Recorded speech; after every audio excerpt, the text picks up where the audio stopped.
2025 Kerala box office.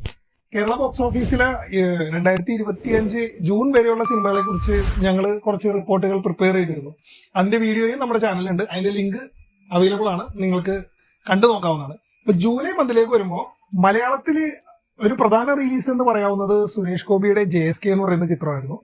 റിലീസിന് മുമ്പ് അത്യാവശ്യം പ്രീ ഹൈപ്പും കാര്യങ്ങളൊക്കെ ഉണ്ടായിരുന്നെങ്കിലും റിലീസിന് ശേഷം കാര്യമായ ഒരു രീതിയിലുള്ള ചർച്ചയ്ക്കും ഇടവരാതിരുന്ന ചിത്രമാണ് JSK ഏകദേശം 7 കോടി രൂപ ബഡ്ജറ്റിലാണ് പുറത്തു വന്നത്. ഏകദേശം വേൾഡ് വൈഡ് കളക്ഷനും 7 കോടി അടുത്ത് തന്നെയായിരുന്നു. ഒരു ഫ്ലോപ്പ് ടു ഡിസാസ്റ്റർ സ്റ്റാറ്റസ് ആണ് ചിത്രത്തിന് കിട്ടിയത്.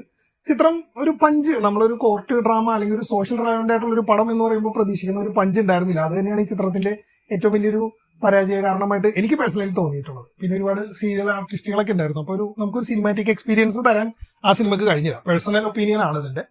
JSK ശേഷം ജൂലൈയിൽ വന്നൊരു പ്രധാന റിലീസ് എന്ന് പറയുന്നത് രാജേഷ് മാധവ് നായകനായിട്ടുള്ള ധീരൻ എന്ന് പറയുന്ന സിനിമയായിരുന്നു. ധീരൻ അത്യാവശ്യം പോസിറ്റീവ് റിപ്പോർട്ടൊക്കെയാണ് കേട്ടത്. വലിയ തെറ്റില്ലാത്തൊരു വൺ ടൈം വാച്ചബിൾ പടമാണ്. പക്ഷെ തിയേറ്ററിൽ കാര്യമായിട്ട് ഓടിയില്ല. ഇപ്പോൾ OTT പടം അവൈലബിൾ ആണ്. ഈ സിനിമയില് നമ്മുടെ പഴയ നടന്മാരെ അശോകൻ, സുധീഷ്, ജഗദീഷ് ഒക്കെ ഉണ്ട്. അവരൊക്കെ നല്ല രസമായിട്ടുണ്ട്. കുറച്ച് അത്യാവശ്യം ഹ്യൂമർ കാര്യങ്ങളൊക്കെ ഉണ്ട്. ഒരു വൺ ടൈം വാച്ചബിൾ ആണ്. കണ്ടിട്ടില്ലാത്തവർക്ക് തീർച്ചയായിട്ടും കണ്ടുപോകാം. ധീരനും ഏകദേശം 3 കോടി രൂപ ബഡ്ജറ്റിൽ വന്നവിടെ വരുന്നു. കളക്ഷനും ഏതാണ്ട് 2.5-3 കോടി രൂപയായിരുന്നു. ധീരനും ഒരു ഫ്ലോപ്പ് സ്റ്റാറ്റസ് ആണ് തിയേറ്ററിൽ നേടിയത്. പിന്നെ മൂന്നാമത്തെ ചിത്രം എന്ന് പറയുന്നത് ബിബിൻ ജോർജും വിഷ്ണു ഉണ്ണികൃഷ്ണനും നായകന്മാരായിട്ടുള്ള അപൂർവ പുത്രന്മാർ എന്ന് പറയുന്ന സിനിമയായിരുന്നു. ബിബിൻ ജോർജിനും വിഷ്ണു ഉണ്ണികൃഷ്ണനും ഒരു സമയത്ത് അത്യാവശ്യം നല്ല ഒരു ഒരു പ്രീ ഹൈപ്പ് ഉണ്ടായിരുന്ന ഒരു സ്ക്രിപ്റ്റ് റൈറ്റേഴ്സ് ആയിരുന്നു. അമർ ബ്രാൻഡണി, അതേപോലെ കട്ടപ്പനയിൽ ഋതിക് റോഷനൊക്കെ അവരുടെ ഒരു കോമ്പോയിൽ വന്നായിരുന്നു. എന്നാൽ പിന്നീട് വന്ന സിനിമകൾക്കൊന്നും കാര്യമായ ചലനം ഉണ്ടാക്കാൻ കഴിഞ്ഞില്ല. ഈ ചിത്രവും ആ കാറ്റഗറിയിൽ തന്നെയാണ് വരുന്നത്. ഇതിന്റെ ബഡ്ജറ്റ് കളക്ഷനെ കുറിച്ചൊന്നും കാര്യമായുള്ള സ്റ്റാറ്റസ് അവൈലബിൾ അല്ല. തിയേറ്ററിൽ എന്തായാലും ഒരു ക്ലീൻ ഡിസാസ്റ്റർ ആയിരുന്നു എന്നുള്ള കാര്യത്തിൽ തർക്കമില്ലാത്ത ചിത്രമായിരുന്നു അത്.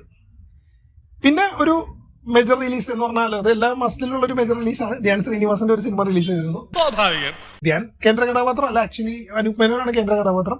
രവീന്ദ്ര നീ എവിടെയാന്ന് പറഞ്ഞൊരു ചിത്രം വന്നിരുന്നു. ഈ ചിത്രത്തിന്റെ ബഡ്ജറ്റ് കാര്യങ്ങൾ അവൈലബിൾ അല്ല, കളക്ഷൻ അവൈലബിൾ അല്ല. അതും ഈ പറഞ്ഞ ഒരു ഡിസാസ്റ്റർ സ്റ്റാറ്റസ് ആയിരുന്നു. അപ്പൊ ജൂലൈയിലെ പ്രധാന മലയാള റിലീസുകൾ ഇതൊക്കെയായിരുന്നു. ജൂലൈയിൽ കുറച്ച് അന്യഭാഷാ റിലീസുകൾ വന്നിരുന്നു. അതിലെ കുറച്ച് പ്രധാന സിനിമകൾ നമുക്കൊന്ന് നോക്കാം. ഇംഗ്ലീഷിൽ നിന്നും F1 എന്ന് പറഞ്ഞിട്ടൊരു ചിത്രം വന്നിരുന്നു. അതിന്റെ റിവ്യൂ നമ്മുടെ ചാനലിൽ അവൈലബിൾ ആണ്. കണ്ടിട്ടില്ലാത്തവർക്ക് അതും കണ്ടുവെക്കാവുന്നതാണ്. F1 കേരളത്തിലും ഇന്ത്യയിലും ഒക്കെ നല്ല വലിയ വിജയമായിരുന്നു. ഇന്ത്യ മൊത്തം ഏതാണ്ട് 100 കോടി രൂപ കളക്ഷൻ വന്നിരുന്നു ഈ ചിത്രത്തിന്. കേരള കളക്ഷൻ ഏതാണ്ട് 7-8 കോടി രൂപ അടിച്ചിരുന്നു. 50 ലക്ഷം രൂപ എന്തോ ബേസ് കമ്മീഷൻ ബേസിലാണ് ഈ ചിത്രം കേരള റൈറ്റ്സ് എടുത്തത്. അപ്പൊ 8 കോടി എന്ന് പറയുമ്പോൾ ആ ചിത്രത്തിന്റെ വിജയത്തിന്റെ ഒരു ലെങ്ത് നിങ്ങൾക്ക് നോക്കാവുന്നതാണ്. വേൾഡ് വൈഡും അതെ 1500 കോടി രൂപ ബഡ്ജറ്റ് വന്ന ഈ ചിത്രം 4000 കോടി രൂപയോളം കളക്ഷൻ ചെയ്ത് ഈ വർഷം ഇംഗ്ലീഷിൽ റിലീസ് ചെയ്തിട്ടുള്ള ഹോളിവുഡ് റിലീസുകളിലെ ഏറ്റവും കളക്ഷൻ നേടിയ ചിത്രമായിട്ട് നിൽക്കുകയാണ് F1. ശേഷം പിന്നെ ഹോളിവുഡിൽ നിന്ന് വന്നൊരു പ്രധാന ചിത്രങ്ങൾ എന്ന് പറഞ്ഞു കഴിഞ്ഞാൽ ജുറാസിക് വേൾഡ് വന്നിരുന്നു, അതുപോലെ സൂപ്പർമാനും വന്നിരുന്നു. ഈ 2 ചിത്രങ്ങളും കാര്യമായ വലിയ ഗംഭീര വിജയങ്ങൾ വേൾഡ് വൈഡ് ബോക്സ് ഓഫീസിലും കേരള ബോക്സ് ഓഫീസിലും നേടിയിട്ടില്ല എന്നുള്ളതാണ് അറിയാൻ കഴിഞ്ഞത്. എക്സാക്ട് ഫിഗേഴ്സ് നമുക്ക് അവൈലബിൾ അല്ല. രണ്ടും ആവറേജ് സക്സസ് നേടിയ ചിത്രങ്ങളായാണ് മാറിയെന്നാണ് അറിയാൻ കഴിഞ്ഞിട്ടുള്ളത്. ഹിന്ദിയിലേക്ക് വരുമ്പോൾ ഹിന്ദിയിൽ മേജർ റിലീസ് 2 നമുക്ക് ജൂലൈ മന്തിൽ ഉണ്ടായിരുന്നത്. ഒന്ന് സയ്യാര എന്ന് പറയുന്ന ഒരു ചിത്രമായിരുന്നു. കാര്യമായ ഒരു ഹൈപ്പ് ഇല്ലാണ്ട് ന്യൂ കമേഴ്സ് അഭിനയിച്ച ചിത്രമായിരുന്നു സയ്യാര. എന്നാൽ ബോക്സ് ഓഫീസിനെ ഞെട്ടിച്ചുകൊണ്ട് വമ്പൻ വിജയമാണ് ഈ ചിത്രം നേടിയത്. ഏതാണ്ട് ഒരു 40 കോടി രൂപ ബഡ്ജറ്റിൽ വന്ന ചിത്രം വേൾഡ് വൈഡ് കളക്ഷൻ ഏതാണ്ട് 560 കോടി രൂപയോളമാണ് നേടിയത്. ഒരു block buster, all time block buster എന്ന് വേണമെങ്കിൽ ഈ ചിത്രത്തിനെ വിളിക്കാം. അത്രയും വലിയൊരു വിജയമായിരുന്നു. മൗത്ത് പബ്ലിസിറ്റിയുടെ ഒരു സ്ട്രെങ്ത് ബോക്സ് ഓഫീസിനെ കാണിച്ചു തന്ന ചിത്രമാണ് സയ്യാര എന്ന് പറയുന്നത്. ടിപ്പിക്കൽ ലവ് സ്റ്റോറിയാണെന്നാണ് കേട്ടത്, പക്ഷെ വൺ സക്സസ് ആയിപ്പോയി. എന്താണ് ആ ചിത്രത്തിൽ ഉള്ളതെന്ന് അറിയില്ല. ഞാനും പേഴ്സണലി പടം കണ്ടിട്ടില്ല. പക്ഷെ ബോക്സ് ഓഫീസിലേക്ക് വരുമ്പോൾ ഞാൻ നേരത്തെ പറഞ്ഞ ഒരു ഓൾ ടൈം ബ്ലോക്ക് ബസ്റ്റർ ആണ് സയ്യാര. ഇതിനുശേഷം അമീർ ഖാന്റെ സിത്താരെ സമീൻ പർ വന്നിരുന്നു. സിത്താരെ സമീൻ പർ ഒരു 80 കോടി ബഡ്ജറ്റിൽ ഒരുങ്ങിയിട്ട് ഏതാണ്ട് ഒരു 160-170 കോടി രൂപ കളക്ഷൻ അടിച്ച് സൂപ്പർ ഹിറ്റ് അല്ലെങ്കിൽ ഹിറ്റ് സ്റ്റാറ്റസ് നേടിയ ചിത്രമാണ്. അത്യാവശ്യം മോശമല്ലാത്ത റിവ്യൂ ആണ് ചിത്രത്തിനെ കുറിച്ച് കേട്ടത്. താരെ സമീൻ പർ എന്ന് പറയുന്ന പുള്ളിയുടെ ഒരു സൂപ്പർ ഹിറ്റ് ചിത്രത്തിന്റെ 2ാം ഭാഗമായിരുന്നു. അമീർ ഖാൻ സിനിമകളുടെ ഒരു വലിയ വിജയങ്ങൾ വെച്ച് നോക്കുമ്പോൾ അതിനോളം വന്നില്ലെങ്കിലും, അല്ലെങ്കിൽ ഒരു അമീർ ഖാൻ ചിത്രത്തിന്റെ ഓളം വന്നില്ല എങ്കിലും ചിത്രം ഒരു അത്യാവശ്യം നല്ല ബോക്സ് ഓഫീസിനെ സംബന്ധിച്ച് അല്ലെങ്കിൽ ബോളിവുഡിനെ സംബന്ധിച്ച് ഒരു ആശ്വാസ വിജയങ്ങളിൽ ഒന്നായി മാറിയിരുന്നു സിത്താരെ സമീൻ പർ. ജൂലൈ മാസം തമിഴ് ബോക്സ് ഓഫീസിൽ നിന്ന് 2 റിലീസുകളാണ് ഉണ്ടായിരുന്നത്. ഒന്ന് നാഗാർജുനയും ധനുഷും പ്രധാന റോളുകളെത്തിയ കുബേര എന്ന് പറയുന്ന ചിത്രമായിരുന്നു. കുബേര ഒരു മിക്സഡ് റിപ്പോർട്ടാണ് പൊതുവെ കേട്ടിട്ടുള്ളത്. ഒരു 120 കോടി രൂപയോളം ബഡ്ജറ്റ് ആ ചിത്രത്തിന് ഉണ്ടായിരുന്നു എന്നാണ് കേട്ടത്. ഏകദേശം 150-160 കോടി രൂപയുടെ കളക്ഷൻ. ഹിറ്റ് സ്റ്റാറ്റസ് ഒരു സ്ഥലത്തും ഞാൻ ആ ചിത്രത്തിന് കണ്ടില്ല. ആവറേജ് ടു ഫ്ലോപ്പ് സ്റ്റാറ്റസ് ആണ് ആ ചിത്രത്തിന് മിക്കയിടത്തും കണ്ടത്. നാഗാർജുനയുടെ കഥാപാത്രത്തിനെ പുകഴ്ത്തിയും പ്രശംസിച്ചും മോശം പറഞ്ഞുള്ള അഭിപ്രായങ്ങളും കേട്ടിരുന്നു. അതും ഞാൻ പേഴ്സണലി ചിത്രം കണ്ടു നോക്കിയിട്ടില്ല. കണ്ടു നോക്കിയാൽ മാത്രമാണ് എന്തുകൊണ്ടാണ് അങ്ങനെ കേട്ടതെന്ന്. പിന്നെ ധനുഷിന്റെ ഒരു സിനിമ വരുമ്പോൾ ധനുഷിന്റെ അഭിനയത്തിനെ പുകഴ്ത്തി കുറെ പോസ്റ്റുകളും കാര്യങ്ങളും കാണാറുണ്ട്. പക്ഷേ ഈ ചിത്രത്തിൽ അങ്ങനെ കാര്യമായ ഭയങ്കര പുകഴ്ത്തലുകളൊന്നും കേട്ടില്ല.